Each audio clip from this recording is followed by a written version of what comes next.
Market मंत्र the pulse of modern trading में आपका स्वागत है। जहाँ पर आज हम बात करने वाले हैं कि हमारा बजट का क्या होना चाहिए, बजट में हमारे क्या रिफॉर्म्स होने चाहिए।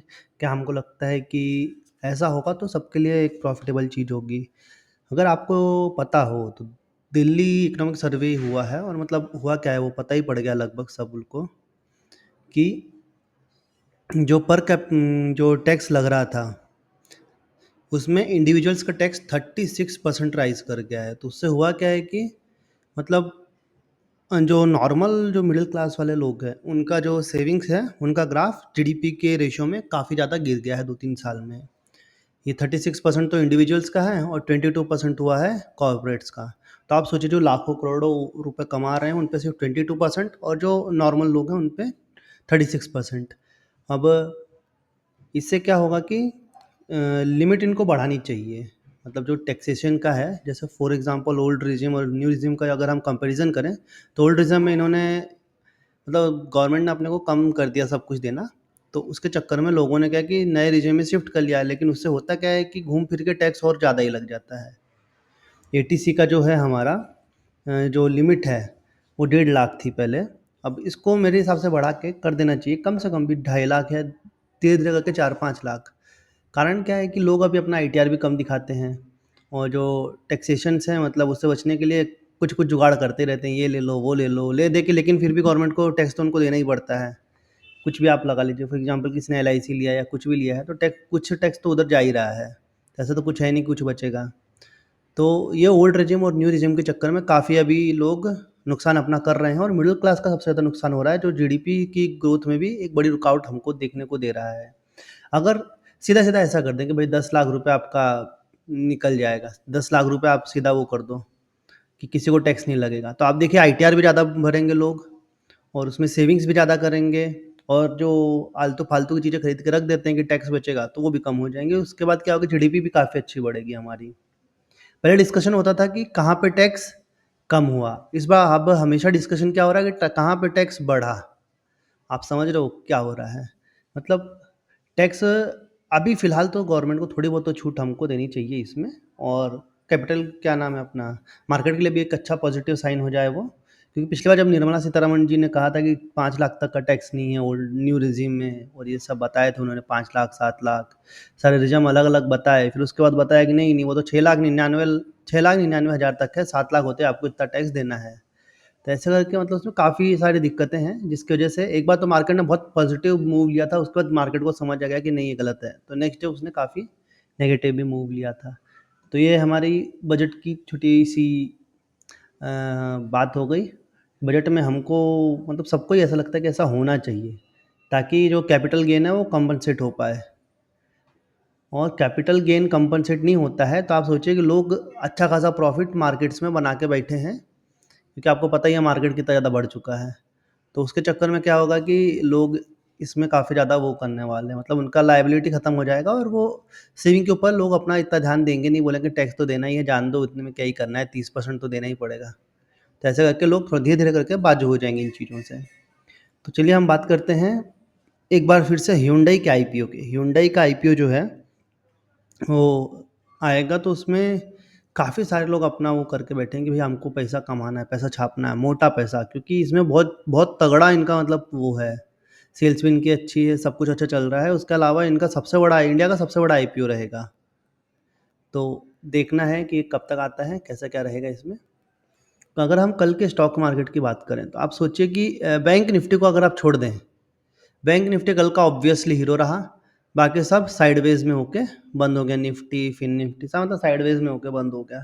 तो ऑप्शन सेलर्स के लिए तो इधर ठीक था कि प्रीमियम डीके हो रहा है, इधर खूब डीके हुआ, उन्होंने खूब पैसा कमाया होगा। और बैंक निफ्टी की आज एक्सपायरी है तो देखते हैं मार्केट किस साइड मूव लेता है। इसके बाद अगर हम बात करें कल के जो टॉप गेनर्स थे, टॉप गेनर्स की हम बात करते हैं।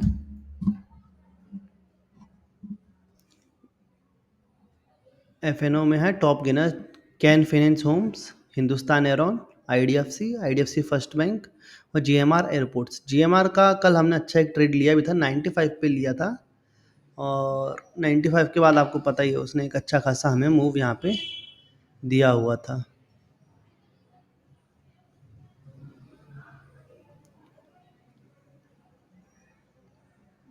जीएमआर इंफ्रा में क्या है कि अच्छा खासा कल हमें इसमें एक मूव मिला और उसके हिसाब से हमने इसमें काफ़ी पैसा भी लोगों ने कमाया है।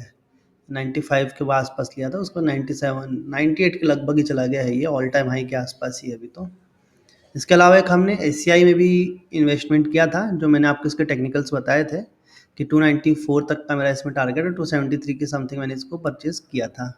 तो उसके बाद से ही देखिए आप 18 जून 17 या 18 15 जून को मैंने इसको लिया था, 14 जून को, और उसके बाद से ये कंटिन्यू ऊपर ही गया है और लगभग लगभग वहाँ से हम देखें 273 पे हमारी बाइंग है इसकी।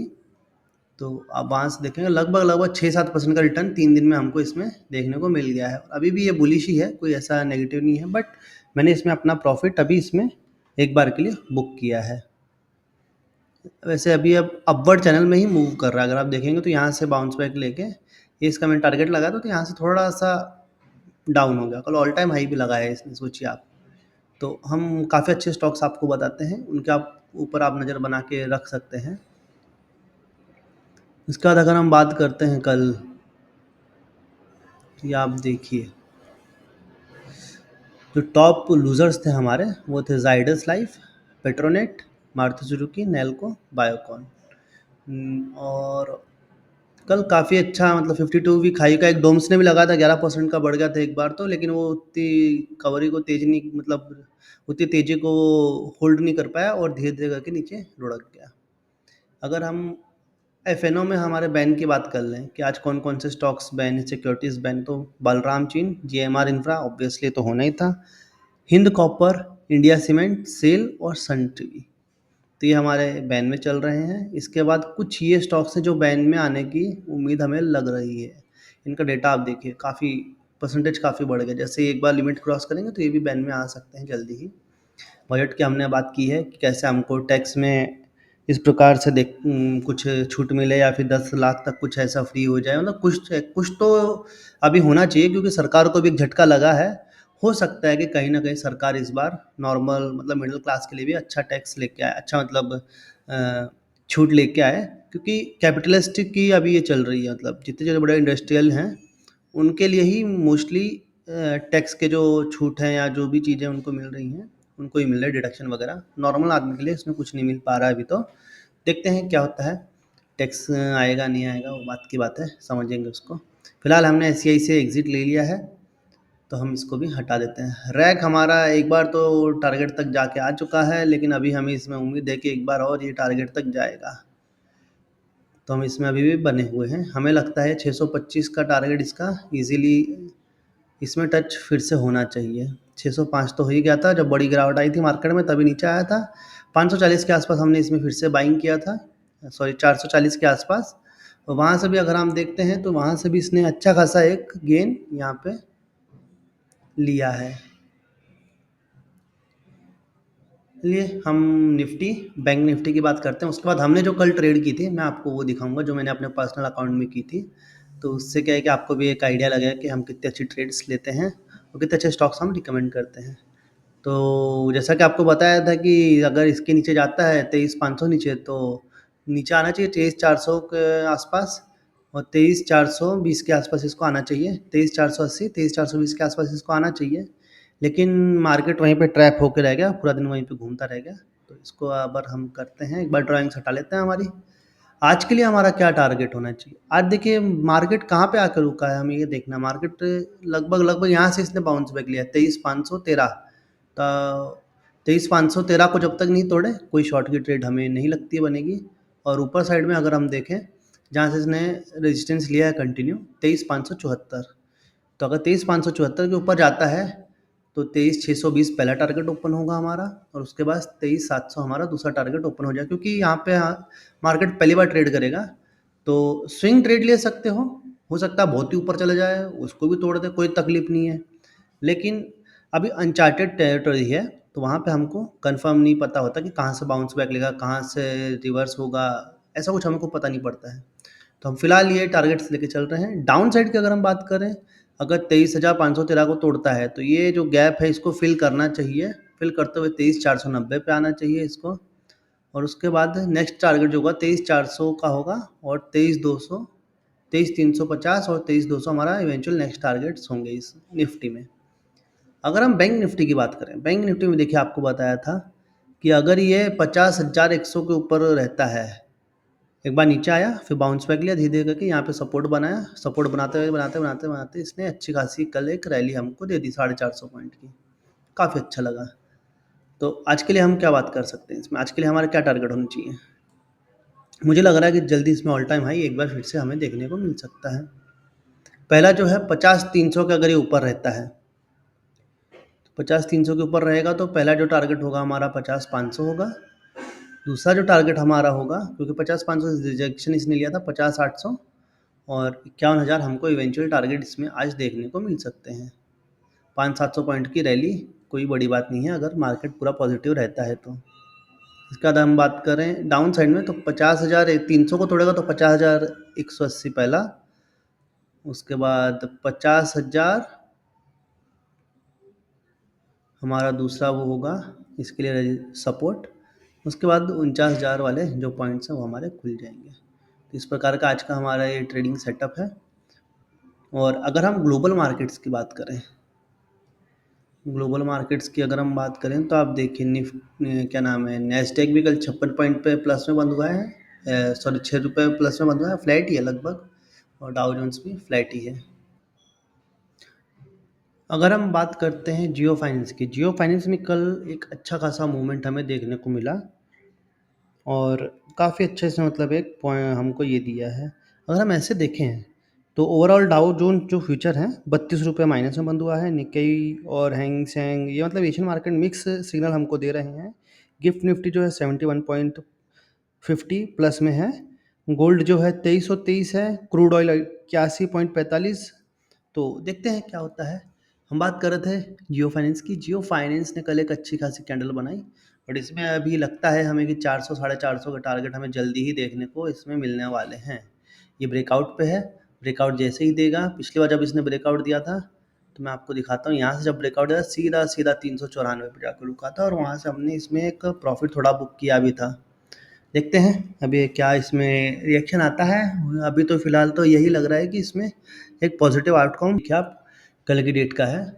ये पूरा 2600 का सब टैक्स वैक्स सब काटने के बाद हमको 2600 के कल इसमें प्रॉफिट हुआ। ये ऐसा अकाउंट है जिसको हम छुपा के मतलब छुपा के बोल रहा हूँ, ऑप्शन ट्रेडिंग के लिए यूज़ करते हैं। इसमें कम से कम पैसा रखते हैं, 50,000 60,000 2 लाख, 2 लाख से 3 लाख रुपए इसमें रखते हैं। कल तो हमने सिर्फ 50,000 कैपिटल को यूज़ किया, 50,000 कैपिटल पे हमने कल इतना पैसा इसमें निकाला है।